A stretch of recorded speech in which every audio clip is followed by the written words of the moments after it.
What is going on, guys? Jack here, and welcome back to episode number 27 of The Climb here with Luzenak. Today, it's the end of Season 4 wrap-up. Of course, if you missed yesterday's episode, please do go watch it. It was a live comm triple header. We don't do those very often around here. Lots of effort went into it, because that episode was a bit longer, 35 minutes, I think. This one today is going to be shorter, simply because we are just covering the end of season stuff. There's no match to open things up with, but I hope you are braced and ready. I will also say, just before we get into this, if you want to see more of me, we are live most days on Twitch at twitch.tv/WorkTheSpace. And today, as you watch this video, I've got a very special bumper bigger stream that is sponsored. Go maybe check it out. It's there if you want something to watch for your afternoon, starting at 2 PM until late. And well, here we're going to be focusing on the action at Luzenak. And well, I asked you guys yesterday in the video, you know, who your favourite player of the season was, and there were two players who were right up there in the player of the season voting, and the first was Hugo Robert, who I think the romantics amongst you were a big fan of, and I'm inclined to agree. 6 goals, 29 appearances, a 7.37. He's been a very, very good captain for us for a number of years. Fantastic influence, of course, with his great determination. The other player who was stealing all the votes was Julien Blaise, a player who I don't think has been happy all season, constantly trying to force a move, but at 17 years old, he has been top drawer.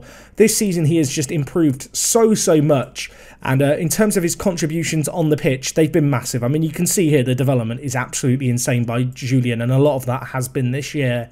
And well, this season, you know, 8 goals, 11 assists, 5 player of the matches in 28 games, a better average rating than last year as well, playing at a higher level. It seems like he may be developing at a higher rate than the rate at which we climb up the divisions, which hopefully bodes well going into Ligue 2. Hopefully he's going to be able to keep that going. However, those were your votes. As I said, the romantics went with Hugo Robert. Those more pragmatic of you went with Blaise. I wouldn't have gone with either. I would have gone with the player who our fans went with, which is Emmanuel Kehinde, 19 years old, of course, the Nigerian under-23 international, joined us from Aqua United for £70,000. And I know he's a deep line playmaker, but 3 goals and 7 assists, 10 goal contributions in 31 games for a centre mid is pretty blooming good. A 7.61 average rating as well. He put in these numbers in Nigeria. If there was a question as to whether or not he could do it at this level for us, I think it was answered this year. Worth noting that Hugo Robert did come second in the voting, so apparently the AI fans of Luzenak are also romantics. And interestingly, Johan Billingy did quite well himself, coming in 3rd place, the 24-year-old right-back, considering he only played 26 of our games this year. Did pretty well. 7.46 average rating in the league is nuts. And well, before we get too far into this end of season wrap up, it's worth just, you know, acknowledging the league table, I feel like, one last time. Of course, we ended the season red hot on form. It was a very close league season in the end. It was a bit weird how Le Mans really threw it away at the end. Of course, last episode they lost that game 6-1, which was surprising, to be honest. It kind of obviously opened the door for the promotion party to start a little early. But when you look at it, I mean, it's hardly surprising we've done as well as we have. I mean, Thomas, 25 clean sheets. Many of you, alongside Hugo Robert and Blaise, if there was a 3rd place winner, and I'm going to be honest, I didn't count up all the voting, but I did see a lot of people bigging up Thomas. If there was a 3rd place competitor for the fans player of the year, Thomas would be right up there. I feel like goalkeepers just don't get the justice they deserve in Football Manager. This guy kept 25 clean sheets in 34 games. That's crazy. That is absolutely insane. A 6.93. I can't read numbers. It should be a 7.93, shouldn't it? Justice for Thomas. Of course, he's on loan from Toulouse. We have got him on loan next year. I am already beginning to wonder, how the hell are we going to sign him permanently? At the moment, his asking price is millions of pounds, and I don't have millions of pounds in the bank. But we have got him on loan till next year on a measly wage contribution of £400 a week. And he was really the man leading the charge, I suppose, with what was an incredible defensive performance this year. I've talked about it a lot throughout this season. I don't really want to go on about it too much more.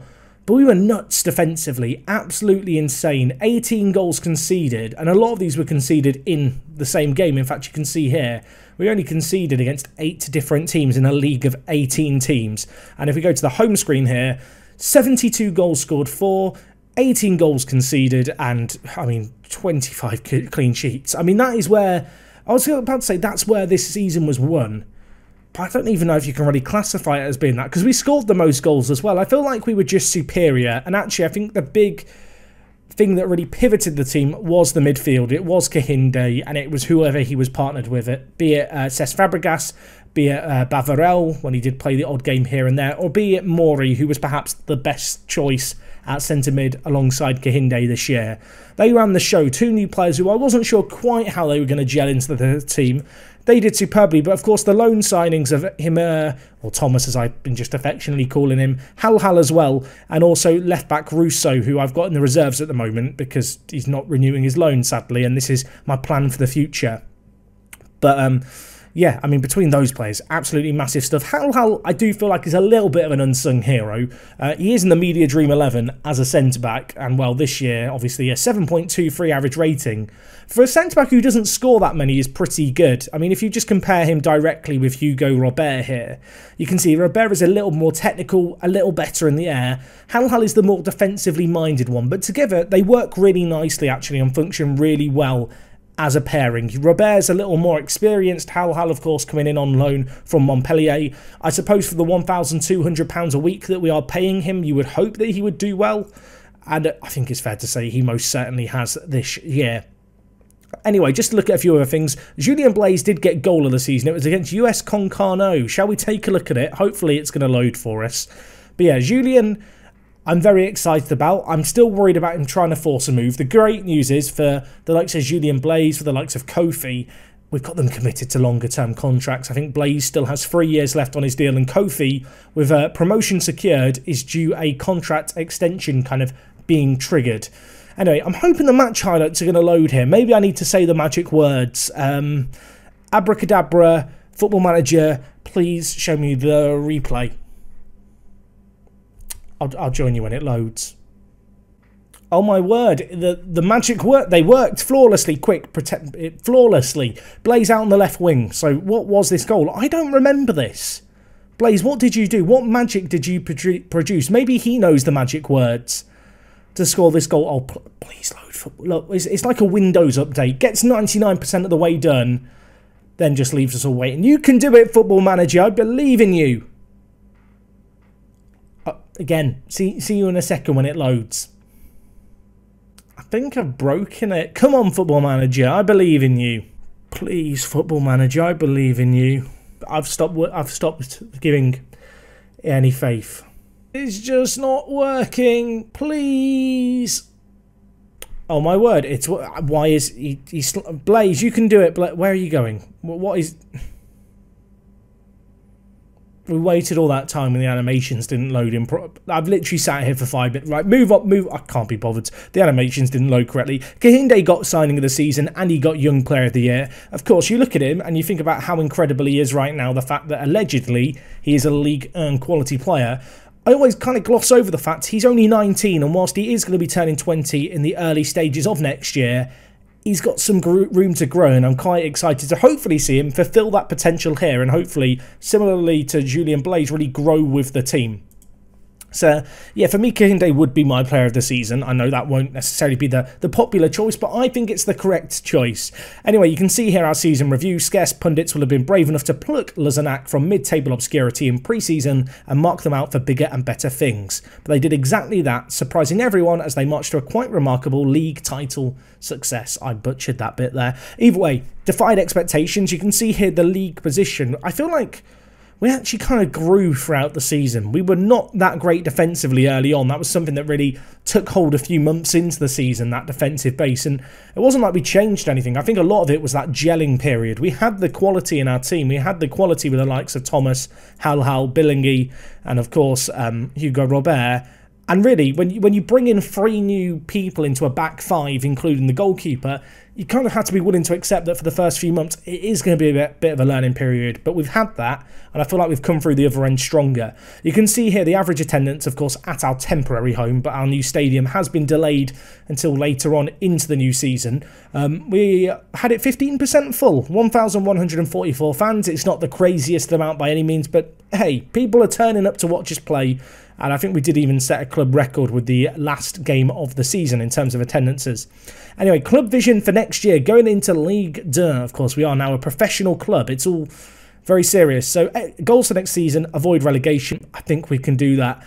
Sign and sell players for profit. I kind of like the idea of just selling players for profit. I don't want to be signing players for money, expecting them to play in the first team and moving them on. There are players like Blaze, there are players like Kahinde, who of course has come in for money, who I don't really want to sell. I would like to believe that the long-term plan here is going to be similarly to this year.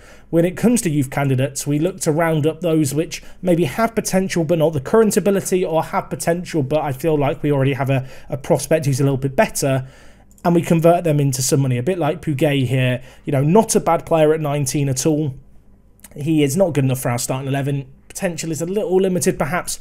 Ultimately, we got a third of £1 million for him. That is absolutely insane money, and when you compare that to the money that we took on the ins, obviously I'm hoping that that is good enough to perhaps sufficiently keep the chairman happy in terms of money being made from players. The rest of the stuff here, not entirely surprising. Obviously developing players using the club's youth system, not signing older players, high tempo, possession, attacking football. It's what we've tried to do here from the very beginning, and whilst I think it is going to be difficult to take it up a new level, I do feel like, given the fact we've got a player as good as Kahinde really running the team as a playmaker, that transition will hopefully, fingers crossed, touch wood, be a little more simple than it otherwise would be if we were perhaps going out to hunt for that playmaker who's good enough for the next level. Because I feel like when you're going to play a possession-orientated system, having a centre mid who really can dictate the play, can, you know, dictate the tempo, control how the game is run from a, I guess, an attacking perspective, having that player already in the team is a lot easier than trying to find that player who's going to be this kind of golden goose that's going to solve all your problems and allow you to play the way that you want to play.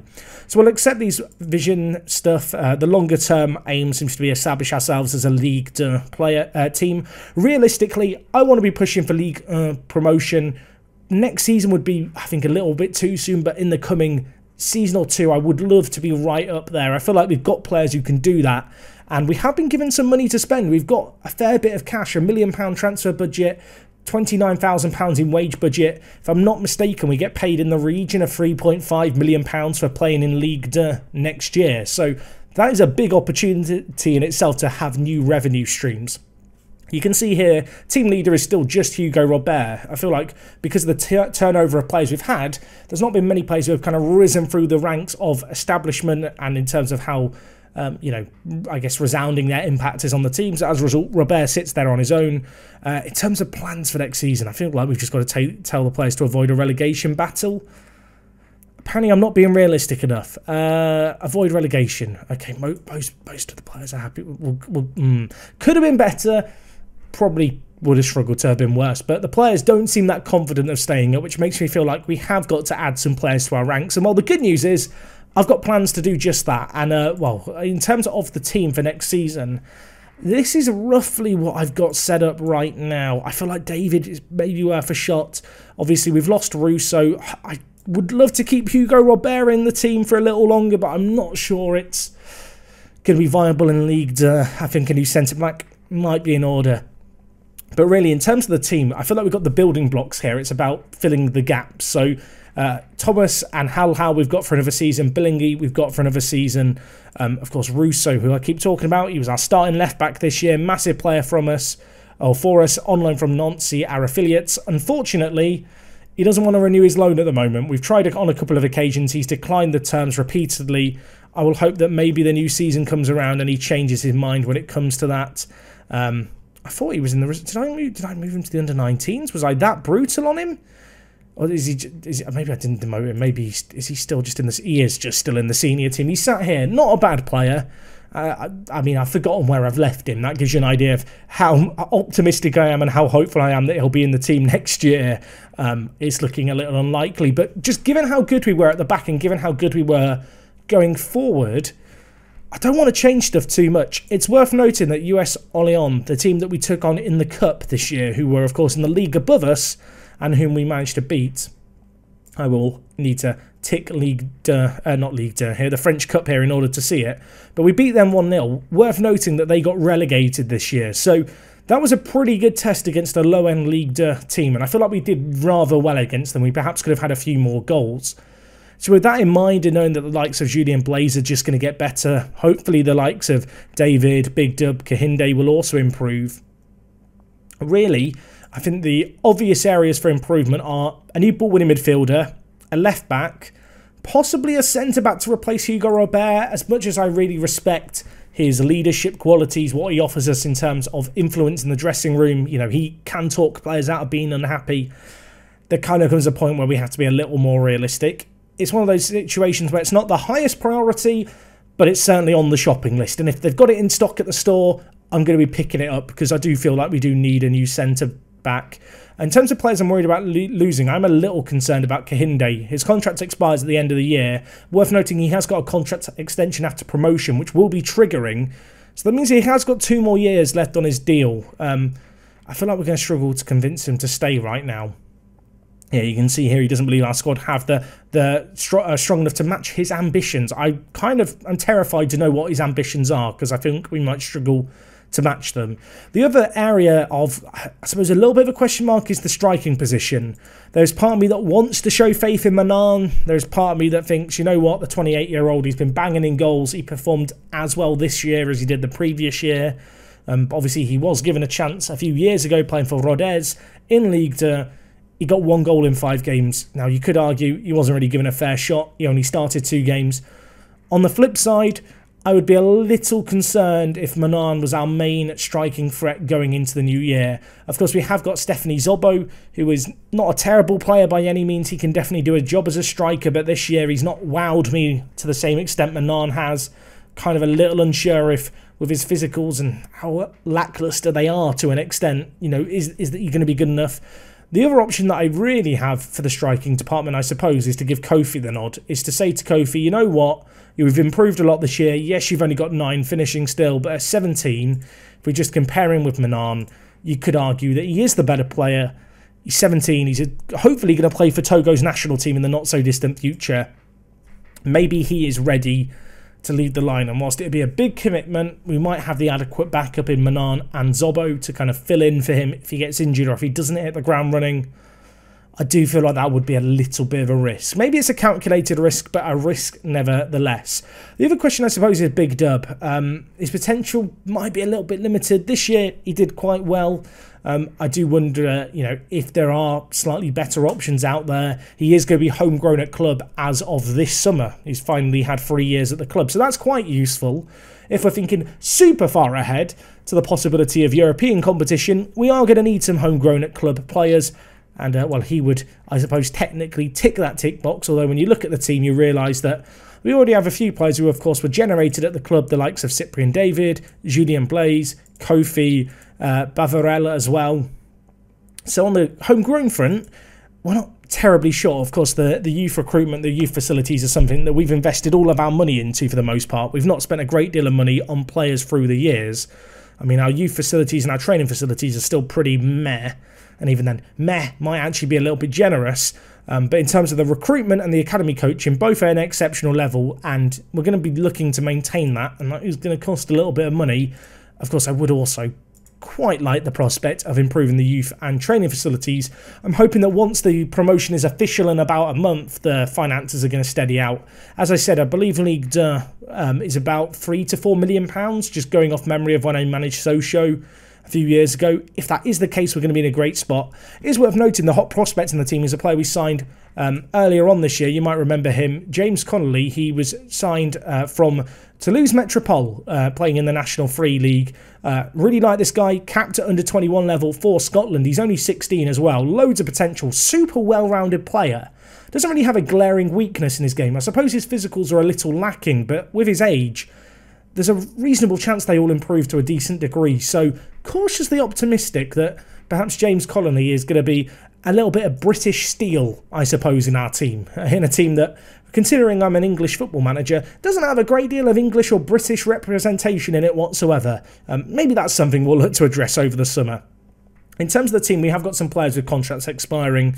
I don't think I'm going to be renewing Enzo or Catchart's contracts. If you're sat thinking, who is Catchart? He was a player who I don't even know if I introduced to you guys. I signed him last year, really, because I just wanted a backup right back and left back for my own peace of mind. He's he's not played for us. He's not played for us in 2 years. His contract's up. He's just not good enough for this level. He was signed for last season, was a backup at best then, kind of a similar case now. It's just worth noting on the league front, I am going to be removing some of the lower leagues as we are now climbing up through the divisions, mostly just to help with the processing time, even with not the largest pool of players and not the most leagues loaded.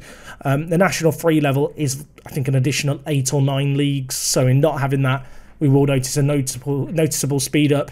I don't think it's going to impact us too much now, given the fact it is, 4 leagues below us, but just worth mentioning it nevertheless for those of you wondering. But anyway, that's a little bit about my thoughts for next year. As I said, I think the striking department, there's a bit of a question mark over. A ball-winning midfielder, I would like to get an upgrade on. I like Morey, but I just think there's probably better options out there. 6 aggression and 9 bravery is not incredible for a ball-winning midfielder. At the same time, as far as backups go, at 26 years old, I think he, is a more than adequate backup in that area of the pitch. In fact, if we were to be really kind of brutal with the sorting of the team and start demoting all the players who are really, not playing enough football, and that would include the likes of Al Mutaki, Barane Bar, players who, for the past few years they've been great, but as we move up through the leagues, we've got to be realistic. I suppose this is kind of the squad that we have right now. So when you look at it, the centre mid department is definitely lacking. Probably need a new centre-back. If we got in a new one, I probably wouldn't need to sell anyone either, because Scadato and Hugo Robert would be the backups. Fullback-wise, I think we're in a pretty good spot. We've got a few young players coming through. Just the left-back position, really. A starting left-back. The rest of it, in terms of backups and such, kind of takes care of itself. You can see here, Russo, I'm still trying to renew the loan. I feel like we're just going to be spamming it repeatedly, hoping he eventually agrees to a loan. Whether or not it happens kind of remains to be seen. And of course, from an attacking perspective, we've got some fantastic young striking players, and whilst, as I've mentioned, I am looking for that one striker, I wouldn't want to overburden us with too many new attacking players that might limit the first team opportunities for some other players in this list. But anyway, that's all from this end of season wrap up. As I said, it's a bit of a weird one, so more just a case of me speaking my mind, talking about my plans going into next year. Thank you for your support on the series. Just worth noting that tomorrow, I think I'm going to have a day off from uploading. Obviously, I've got a load of pre-season to play through. As I said, the day that you're watching this video, which is the day after I'm sat here recording now, I've got a big stream going on. So feel free to drop into that. I'll put a link at the top of the description. It would be lovely to see you guys there. Thank you for your support today. Thank you for your support, as always, across all the videos and streams. I will see you guys again soon. Well, in a couple of... No episode tomorrow. Be strong. You've got this. I believe in you. I'll see you Wednesday. It is me, Jack, and I'll talk to you guys in a bit. I'm out.